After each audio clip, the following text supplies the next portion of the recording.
Hello everyone, आज मैं आपको एसओपी का सारा खेल बताने वाला हूँ। एसओपी एक इतना बड़ा कन्फ्यूजन लोगों के दिमाग में रहता है कि कैसे लिखना है, क्या लिखना है, और अक्सर लोग एक गलती करते हैं, वो है शेक्सपियर या शशि थरूर बनने। और आज मैं आपको एकदम सिंपल तरीके से बताने वाला हूँ कैसे एक इफेक्टिव एसओपी हम लिख सकते हैं, जो कि बहुत ईजी है लिखना।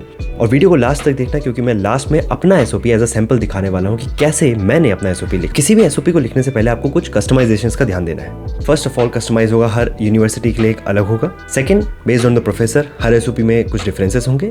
Third is based on the position, जो भी रिसर्च पोजीशन है या जो जिस भी पोजीशन के लिए आप अप्लाई कर रहे हैं, उसके बेसिस पे भी आपको एसओपी को कस्टमाइज करना ही होगा। फोर्थ जो चीज का आपको ध्यान देना है वो है word limit. Word limit exceed नहीं करनी है। मैक्सिमम वो कभी कभी 750 होती है, कई जगह 500 भी होता है, कई जगह पेजेस में मेंशन होता है कि 1 पेज या 2 पेज लॉन्ग एसओपी आपको बना के देना है। फिफ्थ चीज जिसका ध्यान देना है दैट इज ग्रामेटिकल एरर, होना ही नहीं चाहिए। सिक्स्थ जो इंपॉर्टेंट चीज आपको ध्यान देना है वो ये, right only relevant stuff, non repetitive, यानी कि गप नहीं पेलनी है। वैसे थोड़ी बहुत गप पेल सकते हो, बट बहुत ज्यादा नहीं पेलनी है। ऐसा नहीं लगना चाहिए कि नीयत में खोट साफ नजर आता है। अब एसओपी लिखना कैसा है इसको समझने के लिए एकदम सिंपल भाषा में इमेजिन करो कि आप करण जौहर हो और अपनी पूरी लाइफ को आप एक कहानी के तौर पे लिख रहे हो ताकि आप मूवी बना सको। अब उस मूवी में आपको क्या क्या चीज़ें ध्यान देनी है वो ये, पहला उसमें इमोशंस होने चाहिए, दूसरा उसमें मसाला होना चाहिए, थर्ड उसमें हार्डशिप चैलेंजेस होने चाहिए, फोर्थ आपको खुद को उसमें as a main character project करना है जिसने कि उन सब हार्डशिप और चैलेंजेस को ओवरकम करके अपनी लाइफ में ये सब कुछ अचीव किया। इस तरीके से अपने एसओपी को फ्रेम करना है कि एक सुंदर कहानी की तरह वो उभर के आए और पढ़ने वाले के आंसू निकल आए कि इसको ही एडमिशन देना है। समझ रहे हो ना? तो एसओपी को लिखने के कुछ गाइडलाइंस हैं जिनको मैं एक पीडीएफ फाइल के थ्रू रेफर करते हुए आपको बताऊंगा कि किस तरीके से एसओपी को डिजाइन किया जाता है। तो चलते हैं स्क्रीन पे। तो आप लोगों को स्क्रीन पे दिख रहा होगा स्टेटमेंट ऑफ पर्पस गाइडलाइंस। हम वन बाय वन सारे स्टेजेस को देखेंगे।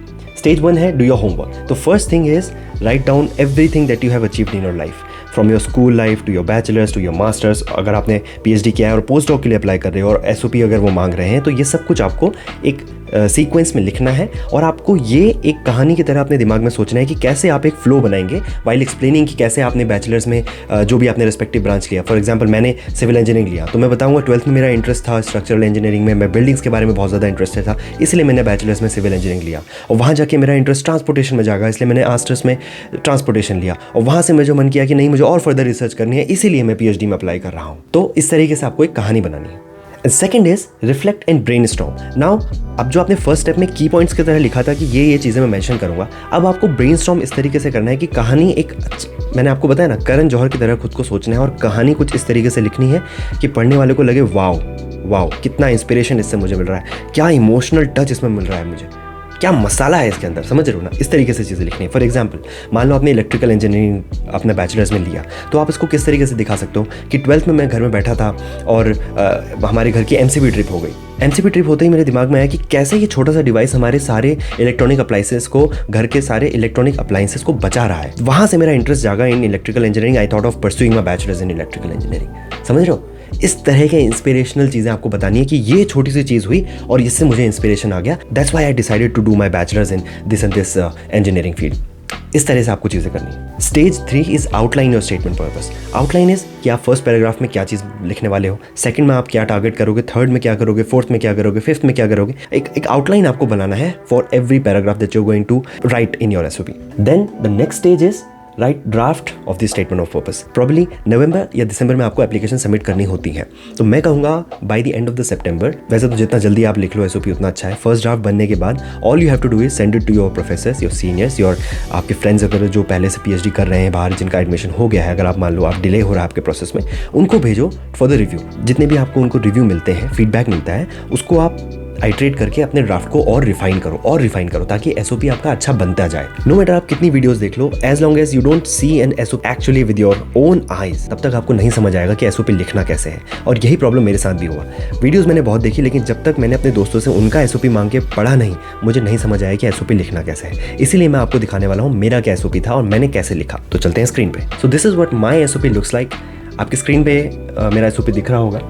तो मैंने जो स्टार्टिंग पैराग्राफ लिखा उस तरीके से मैंने माहौल बनाने की कोशिश करी है कि क्योंकि मैं ट्राई कर रहा था डेटा रिलेटेड फील्ड में पीएचडी करने का।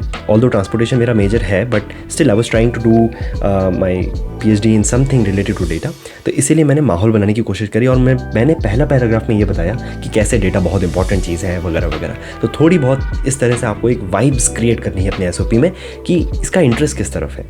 सेकंड पैराग्राफ में I talked about my academic life कि कैसे मैंने बैचलर्स में क्या क्या किया, उसके बाद मैंने मास्टर्स में अपना ट्रांसपोर्टेशन लिया। अब मैं पीएचडी के लिए हूँ, इसलिए मैं ज़्यादा फोकस मास्टर्स पे करने वाला हूँ। अगर आप मास्टर्स में अप्लाई कर रहे हो तो you have to focus more on your bachelors part कि आप बैचलर्स में आपने क्या किया, कैसे किया, क्या क्या अचीवमेंट्स हैं, क्या क्या आपने सीखा, क्या क्या चैलेंजेस हुए, ये सब चीज़ें आपको अपने बैचलर्स की डिस्कस करनी होगी। क्योंकि मैं पीएचडी से हूँ तो मैं मोस्टली मास्टर्स में फोकस कर रहा हूँ, बट आप उसको चेंज कर सकते हैं अकॉर्डिंगली। थर्ड पैराग्राफ में मैंने बताया कि मैं ये बताना चाह रहा हूँ कि मास्टर्स में मैंने कैसे डिसाइड किया कि मैं ट्रांसपोर्टेशन लूँगा। क्योंकि मैंने आईआईएससी से किया था, तो आईआईएससी में you decide your major after the first semester. तो वो कहानी मैंने बताई है कि मैंने एक कोर्स करा ट्रांसपोर्टेशन मॉडलिंग, एंड उससे मुझे बड़ा इंटरेस्ट हुआ, रिग्रेशन मॉडलिंग के बारे में पता लगा, और and that is the point where I decided to go for the masters in transportation. तो कुछ इस तरह का मैंने एक वाइब्स क्रिएट करी हैं सेकंड पैराग्राफ में और थर्ड पैराग्राफ में।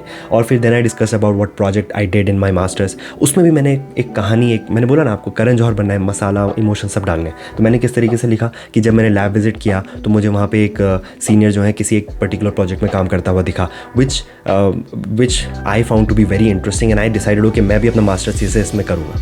भले ऐसा ना हुआ हो, but you have to write it in a way कि एक ऐसा लगे कि सब कुछ स्पॉन्टेनियस नहीं हो रहा है, एक वेल थॉट डिसीजन की तरह है कि आप जो भी कर रहे हो अपनी लाइफ में, आपने जो भी डिसीजन लिए हैं, जो भी प्रोजेक्ट कर रहे हो, इट्स वेल थॉट, आपका इंटरेस्ट है उसमें, इस तरीके से आपको लिखना है। उसके बाद मैंने ऐसे ही अपने मास्टर्स की जर्नी के बारे में लिखा कि कैसे कैसे मैंने वहाँ क्या क्या चीज़ें सीखी। कोई इंटर्नशिप आपने करी है तो वो आप बता सकते हो, कोई आपने क्लास अगर एक्स्ट्रा अटेंड करी हो आप वो बता सकते हो।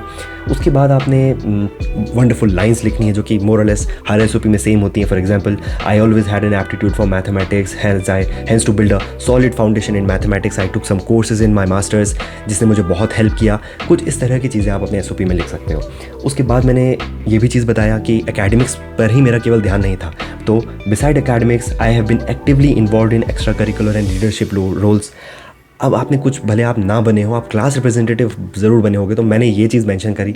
मैं बना था नहीं बना था ये मैं डिस्क्लोज नहीं करना चाहूँगा, लेकिन मैंने यहाँ पे मेंशन किया है।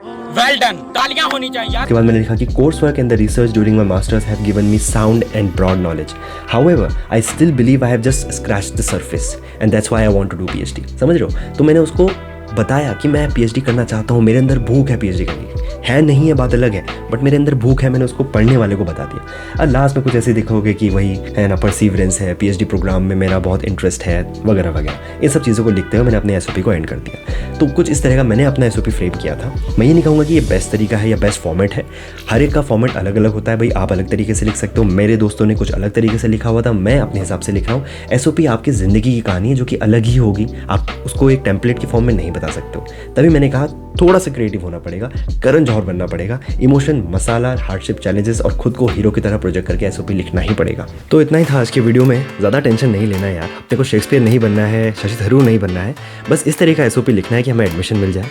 बाकी कोई भी दिक्कत हो तो you know way to find me. मेरा इंस्टाग्राम आप लोगों के पास है, फेसबुक आप लोगों के पास है, लिंक्डइन है, और यूट्यूब के कमेंट सेक्शन पे आप डाल सकते हो।